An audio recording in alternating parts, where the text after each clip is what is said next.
సంపద అందరికీ కావాలండి, కానీ క్రియలకి చేయకపోవడమే మిగులుతుంది. ఇప్పుడు ఇంకో ప్రశ్న వేయవచ్చు, ఇది అమెరికా అంత సంపన్న దేశంగా ఉంది కదా, వాళ్ళు క్రియలు ఏమీ చేయట్లేదు కదా అని. మీరు ఒక విషయాన్ని చాలా స్పష్టంగా గుర్తించాల్సిన అవసరం ఉంది.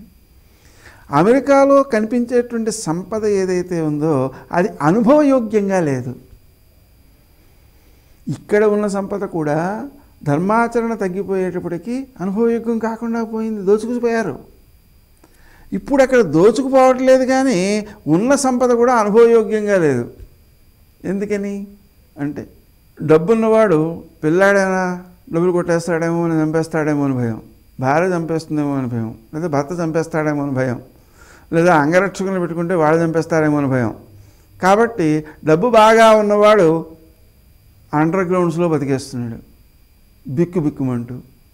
డబ్బు లేనివాడు ఇలాగా కష్టపడుతూనే ఉన్నాడు, బాధపడుతూనే ఉన్నాడు. అంటే ఉండి బాధపడుతున్నారు, లేక బాధపడుతున్నారు అక్కడ.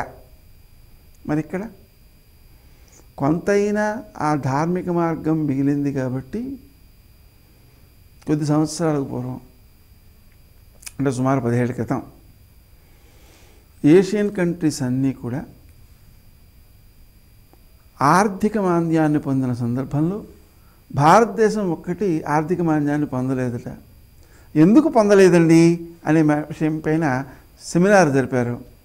దాంట్లో ఆర్థిక నిపుణులంతా కూడా తేల్చిన విషయం ఏంటంటే భారతీయులకు కోరికలు తక్కువ అని తేల్చారు. అది నిజం కాదండి. ఇప్పటికీ కొంతమంది అయినా ఆ ధార్మికమైన ఆచరణలో ఉన్నందువలన ఆ ఆర్థిక మాంద్యం ఏర్పడలేదు అని మనం అర్థం చేసుకోవచ్చు. కాబట్టి ఈ పితృదేవతారాధన మొదలైనటువంటి వాటిని ఆచరించడం ద్వారా ఆ సంపన్నత పెరుగుతుంది అని గుర్తించవచ్చు. మీరు ప్రత్యక్షంగా కూడా గమనించవచ్చు. సుమారుగా 20 సంవత్సరాలకు పూర్వం తీసుకోండి. 20-30 సంవత్సరాలకు పూర్వం భారతదేశం సంపన్నత విషయంలో బలం తగ్గిపోయింది.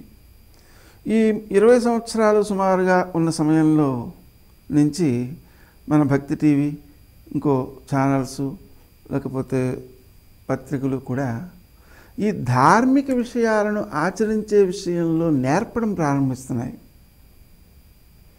ఈ నేర్పడం క్రమంగా పెరుగుతున్న కొద్దీ సంపన్నత కూడా పెరుగుతూ వస్తుంది.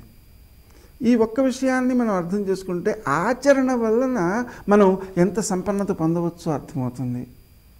ఈ ఆచరణ అనేటువంటిది చాలా గొప్పదండి.